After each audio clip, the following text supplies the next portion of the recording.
శ్రీమాత్రే నమ. జయ గురు దత్తాత్రేయ నమ. ఈ వీడియోలో మనం డిసెంబర్ 1వ తారీఖు నుంచి 15వ తారీఖు మధ్యలో కుంభరాశి వారికి జరగబోయే పక్ష ఫలితాల గురించి పరిశీలిద్దాం. మరి ఒక విధంగా కుంభరాశి వారికి ఈ నెల 2వ తారీఖు నుంచి 12వ స్థానంలో శుక్రగ్రహ సంచారం. అంటే ఎప్పుడైనా సరే వ్యయ స్థానంలోకి వచ్చినటువంటి గ్రహం తన యొక్క కారకత్వాల ద్వారా, తన యొక్క భావాల ద్వారా జాతకుడికి ఖర్చు ఇవ్వడం జరుగుతూ ఉంటుంది. అంటే ఖర్చులోనే కొంత ఆనందం, సుఖం కూడా రావడం జరుగుతూ ఉంటుంది. అంటే కొద్దిగా శుక్రుడు కాబట్టి ఎంటర్టైన్మెంటు, విందు వినోద కార్యక్రమాల్లో పాల్గొనడం, పార్టీల్లో పాల్గొనడం, ఎవరికన్నా విలువైనటువంటి బహుమతులు ఇవ్వడం, ఇవన్నీ కూడా జాతకుడికి ఆనందాన్ని కలిగించే అంశాలు. కాబట్టి సాధారణంగా జాతకుడు వ్యయంలోకి శుక్రుడు వచ్చినప్పుడు ఆ సమయంలో తనలో ఉన్నటువంటి సరదాల్ని, హ్యాబీస్ని పూర్తి చేసుకునే ప్రయత్నం చేస్తూ ఉంటాడు. ఇక్కడ మరి శుక్రుడు చతుర్థ భాగ్యాధిపతిగా కుంభరాశి వారికి యోగకారకుడు.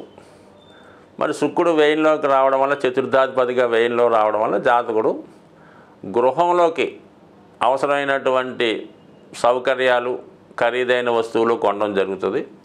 అలాగే ఏదన్నా వాహన యోగం వచ్చే అవకాశం ఉంది. సొంతం ఆదిదా, మొత్తం మీద వాహన సౌఖ్యం కలుగుతుంది.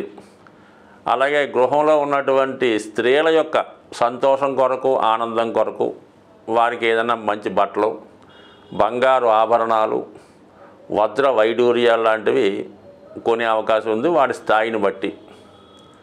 అలాగే భాగ్యాధిపతి వ్యయ స్థానంలో ఉన్నాడు. పుణ్య కార్యక్రమాలకి, విద్యార్థుల యొక్క చదువుకి, అలాగే ఏదైనా శుభకార్యాలు, పెళ్ళిళ్ళు, దైవ కార్యక్రమాలకి ధనాన్ని ఖర్చు పెట్టడం జరుగుతుంది. లేనప్పుడు ఏదైనా గుడి కట్టించడానికో, గుడిలో జరిగే కార్యక్రమాలకి డొనేషన్ చేయడము, ఏదైనా ఒక అన్నదానం చేయడము, ఏంటంటే ఎవరికన్నా మీ యొక్క సొంత డబ్బుతో వివాహం లాంటిది జరిపించడము, మొత్తం మీద ఖర్చు పెట్టే అవకాశాలు ఎక్కువగా ఉన్నాయి. సాధారణంగా కుంభరాశి వారు కూడా, లగ్నం వారు ఏదో ఒక బాధ్యత తీసుకుంటూ ఉంటారు. వాళ్ళు యుక్త వయసు వచ్చినప్పుడు కూడా, వాళ్ళకి పెళ్ళి కావాల్సి ఉన్నా కూడా వాళ్ళ యొక్క సిస్టర్కో, వాళ్ళ యొక్క అన్నగారికో, పెద్దవారికో వివాహం చేద్దామనే సంకల్పించుకొని ఆ వివాహం చేయడం కానీ, ఇదేంటో వారికి ఒక పెద్దవాళ్ళకి, తల్లిదండ్రులకి ఒక గృహం కొన్న తర్వాత పెళ్లి చేసుకుందామని అనుకుంటూ ఉంటారు.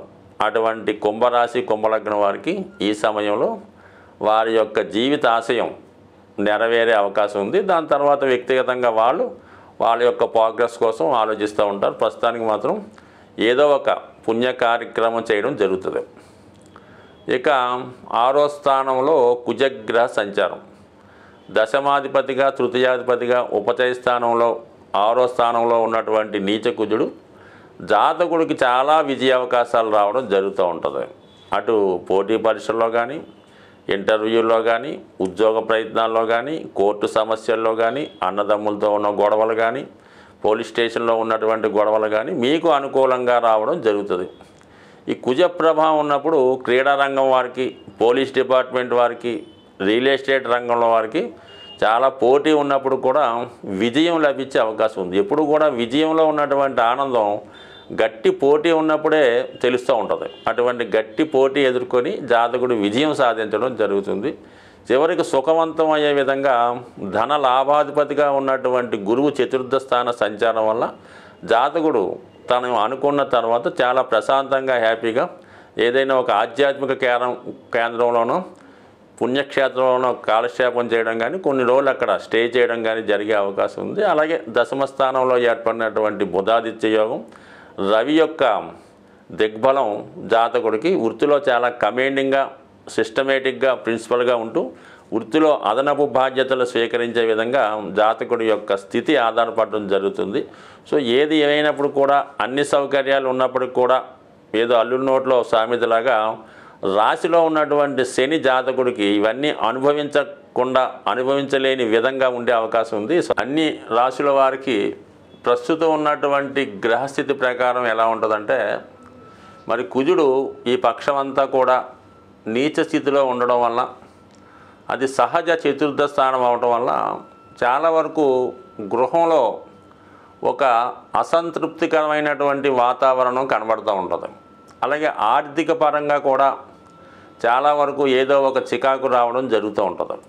ఒక స్థిరాస్తి కొందామన్నా, ఇంట్లోకి విలువైన వస్తువులు సమకూర్చాలన్నా, గోల్డ్ మొదలగు వస్తువులు కావాలన్నా కూడా ఎక్కువగా ఫైనాన్షియల్గా ఇబ్బంది పడడం జరుగుతూ ఉంది. అలాగే ఏంటంటే కుజుడు వీక్గా ఉన్నప్పుడు భార్యాభర్తల మధ్య కలహాలు, అలాగే తండ్రి కొడుకుల మధ్య విభేదాలు లాంటివి కామన్గా జరుగుతుంటాయి అన్నమాట. అంటే కోపాలు ఎక్కువ అవుతుంటాయి, చిన్నదానికి పెద్దదానికి ప్రతిదానికి విసుక్కోవడం జరుగుతూ ఉంటుంది. ఇది అన్ని రాశుల వారికి వర్తిస్తూ ఉంటుంది అన్నమాట. అంటే సహజంగా కుజుడు వీటికి కారణమవుతుంటాడు.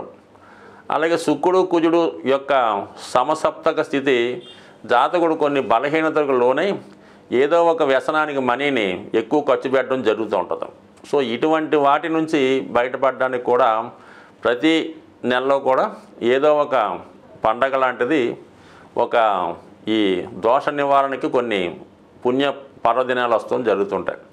మరి ఈ నెలలో వస్తున్నటువంటి సుబ్రహ్మణ్య స్వామి షష్ఠి 7వ తారీఖు డిసెంబర్ తారీఖున కంపల్సరిగా ప్రతి ఒక్కరూ కూడా విధి విధానంగా సుబ్రహ్మణ్య స్వామి వారిని దర్శించి, వీలైతే ఆ రోజు ఉపవాసం ఉండి ఏదైనా సుబ్రహ్మణ్య క్షేత్రాన్ని కానీ దగ్గరలో ఉన్నటువంటి శివాలయాన్ని కానీ దర్శించి విధి విధానంగా స్వామికి వీలైతే పంచామృతాలతో, అంటే ఎక్కువగా తేనె, చెరుకు రసం, బెల్లం పానకం, చలిమిడి మొదలగు వాటిలో అభిషేకం నైవేద్యాలు పెట్టి పూజించడం వల్ల, అలాగే గర్భానికి సంబంధించినటువంటి ఇబ్బందులతో మరి స్త్రీలకు ఎక్కువగా సంతానం కలగకపోవడం, కలిగిన సంతానం చాలా బలహీనంగా ఉండడం, అలాగే వివాహంలో సమస్యలు, ఇవన్నీ కూడా ఒక విధమైన సర్పదోషం ద్వారా జాతకులకి ఏర్పడడం జరుగుతూ ఉంటుంది. అందువలన ఏ రాశిలో జన్మించిన స్త్రీలైనా కంపల్సరీగా వివాహపరమైన సమస్యలు ఉంటే, అలాగే పిల్లలకు కలగకపోయినా, పిల్లలకి అభివృద్ధి లేకపోయినా ఈ సుబ్రహ్మణ్య షష్ఠి రోజు ఏదైనా ఒక సుబ్రహ్మణ్య క్షేత్రంలో దర్శించి విధి విధానంగా, అంటే ఏదైనా ఒక పర్వదినం రోజు పూజ చేసుకోవడం వల్ల ఆ విశేషమైన ఫలితం రావడం జరుగుతూ ఉంటుంది. ఉదాహరణకి మాస శివరాత్రి రోజు శివుడికి అభిషేకం చేసుకుంటే నెల మొత్తం మీరు అభిషేకం చేసే పుణ్యఫలం దక్కుతుంది. మహాశివరాత్రి ఒక్కరోజు శివుడికి అర్చించుకొని అభిషేకం చేస్తే సంవత్సరం మొత్తం ఫలితం వస్తుంటుంది. అలాగే సుబ్రహ్మణ్య షష్ఠి రోజు సుబ్రహ్మణ్య స్వామిని పూజించడం వల్ల కంపల్సరీగా మీకు అటు వివాహ సమస్యలు, గృహ సమస్యలు సాల్వ్ అయి సుఖ సంతోషాలతో ఉంటారని ఆశిస్తూ స్వస్తి.